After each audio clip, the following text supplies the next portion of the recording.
He had everything the world said would make a man untouchable: wealth, status, respect. Darius Hughes, a young black billionaire, was the kind of success story people pretended to celebrate while secretly resenting. Today, he stood at the altar in a cathedral filled with more judgment than joy. Everyone stared, not at him, but at the bride walking toward him. A bride they whispered didn't deserve him. They mocked her skin, her roots, her presence in a place they believed belonged only to the privileged and the pale. Cameras flashed as she stepped closer, each click capturing centuries of prejudice disguised as glamour. But the moment he touched her veil, the room gasped. And everything those people thought they knew was shattered. Would love survive what hate demanded to destroy? Watch until the end. Wait a second. Tell us where you're watching from in the comments, and don't forget to subscribe for more powerful stories like this. Darius wasn't born into power. His childhood smelled of concrete and survival. Broken streetlights, crowded buses, and nights filled with dreams too big for his zip code. His mother worked 3 jobs to keep the lights on. He was black, brilliant, and constantly underestimated. But he learned early, they fear what they can't control. Through scholarship, sacrifice, and talent sharper than any blade raised against him, he created a tech empire worth billions. Yet every corporate smile felt hollow. Every congratulatory handshake came with a silent doubt. Wealth changed his life, but not the world's gaze. Then came Amara. She was a woman with dark, rich skin and features sculpted by ancestry. She carried herself like someone who knew her worth, even when others pretended not to see it. They met at a charity event where she was advocating for underserved black youth, a cause close to Darius's heart. He admired her confidence. He admired her fight. He admired that she didn't care who he was or what he owned. For the first time, someone saw the man, not the billionaire. Their love grew quickly, naturally, and when they announced their engagement, hatred grew faster. Headlines mocked her appearance, questioned her value, and ignored her accomplishments. His success didn't shield him. Her beauty didn't protect her.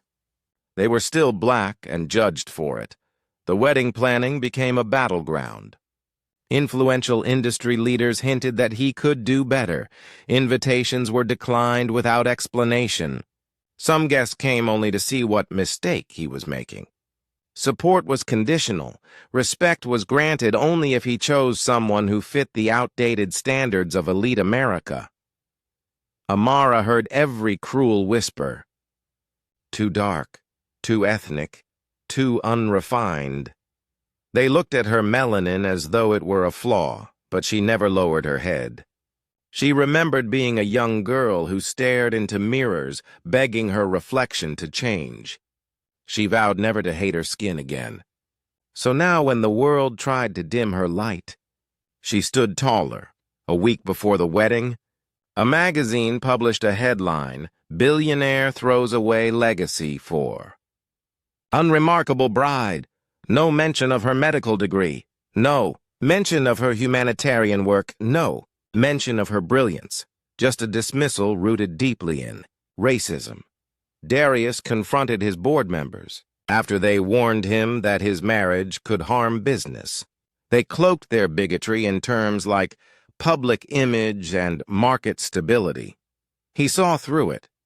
They didn't want a black woman beside him, at least not one who wore her blackness proudly. On the morning of the wedding, Amara stood in the bridal suite, hands trembling, not from fear of marriage, but from fear of entering a room full of hatred.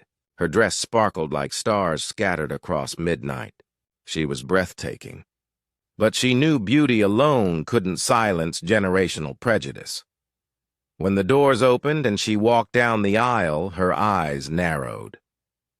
Guests leaned in to analyze her face, as if critics were judging art they believed wasn't intended for them. Her veil floated behind her like a banner of resistance. Darius felt pride radiate through his chest. But beneath it hid anger, a fury aimed at every person who dared to diminish her. He lifted the veil. The room froze, not because she fell, short of their expectations, but because she exceeded them. Her beauty challenged every lie they believed about black women, and that terrified them. Silence thickened the air. Some guests stared in disbelief, others in envy. But quickly admiration twisted into nastiness. Their minds scrambled for reasons to invalidate what they saw. She can't be that beautiful naturally. She looks too bold, too black. No matter how pretty, she doesn't belong here. Their eyes reduced her to a debate. Their prejudice sharpened like knives disguised as opinions. Darius's heart raced, not with regret, but with realization.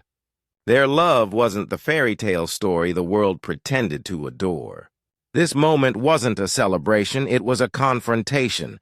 The priest continued, but the bitterness around them didn't fade. When they were finally pronounced husband and wife, applause was scattered, forced, stiff, reluctant. Outside, cameras waited like predators. Headlines were already pre-written.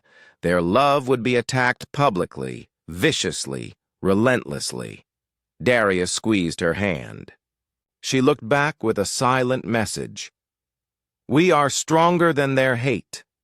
Still, a question lingered in the air. How many battles must a black couple fight just to be allowed to love? Days after the wedding, news outlets dissected Amara's appearance as if she were a controversy.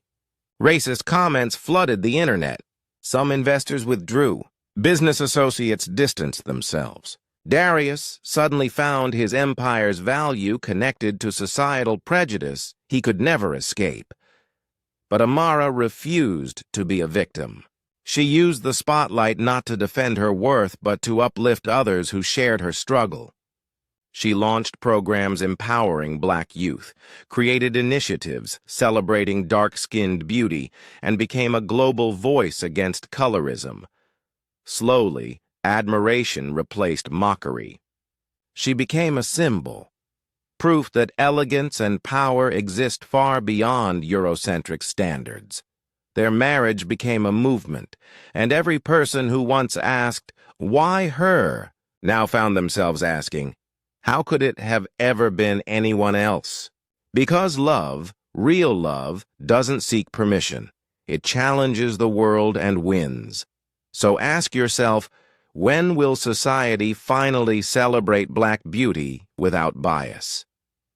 And why do we still question who deserves happiness based on skin?